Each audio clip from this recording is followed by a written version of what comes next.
John, the game on Saturday night was memorable because it was so bad. Yeah, it was one of the worst minutes at the Aviva. There's no doubt about that. Yeah, or anywhere else. Or anywhere else for that matter. I mean, Denmark were no great shakes, but by far the better team than ours. Better players in midfield. They controlled probably 75% of the game. Yeah. I just felt with Denmark, look at them, I think they were happy with the draw. Well, they've already beaten Wales at home. Yeah. They know, or they would expect, that the Aviva is still a tough place to go. Get a point there. Happy days without Christian Eriksen, who was missing. Yeah. And I think if he'd have been playing, he would have done some severe damage. Yeah, but I think they could have gone for it themselves. I mean, they saw much of the ball, but even at the end there was a telltale. It was a 10-15 minutes when he took a player off and put a defender on. He did. He put Christensen, the Chelsea defender, who actually can't get a game. Yeah, and a very good player. And Daniel said he is a very good player. Very good player. But it showed that, well, okay, we're happy with the draw. Yeah. Like, I think the Irish team actually were there for the taking, to be honest. But anyway, that was their business. But no, we never looked like doing anything. I mean, it's hard to know where to begin. But I want to begin by asking you about Cyrus Christie, who's a fullback playing for Fulham, and before that played for Derby County, and has done well at fullback when he's had to stand in for Seamus Coleman on a few occasions. He's a good lad, good honest lad, tries to get on the ball, tries to play a bit of football, but he was selected as a midfield player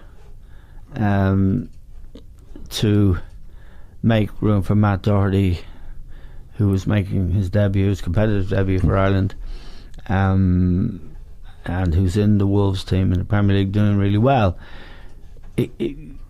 Christie learned he was playing in midfield an hour before the match, he says, and he hadn't played there since he was 14. Yeah.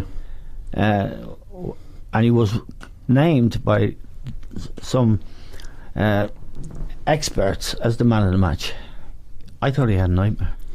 Well, he didn't play well. He had nightmares. Probably gone a bit strong. Yeah. We had one shot in the 71st minute, and he struck it, and it brought a good save from Kasper Schmeichel.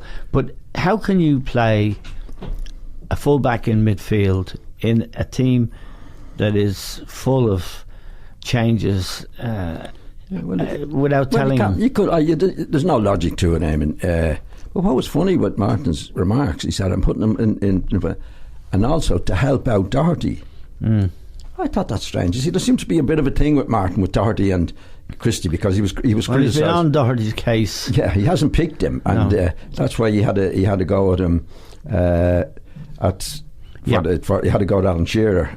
Yes. Last week, and when he's playing Christie out of position, it's as if, well, I'm putting him in there because I'm not too sure about Doherty. I've never heard anybody say put him to also protect Doherty. No, he's put in there to do a job. Yeah. And it's going to be hard enough for him to do a job where he hasn't played in that position since he was 14. To also look after Doherty, who shouldn't need any looking after at all. I've never played in international or even a team, where one player has to look after.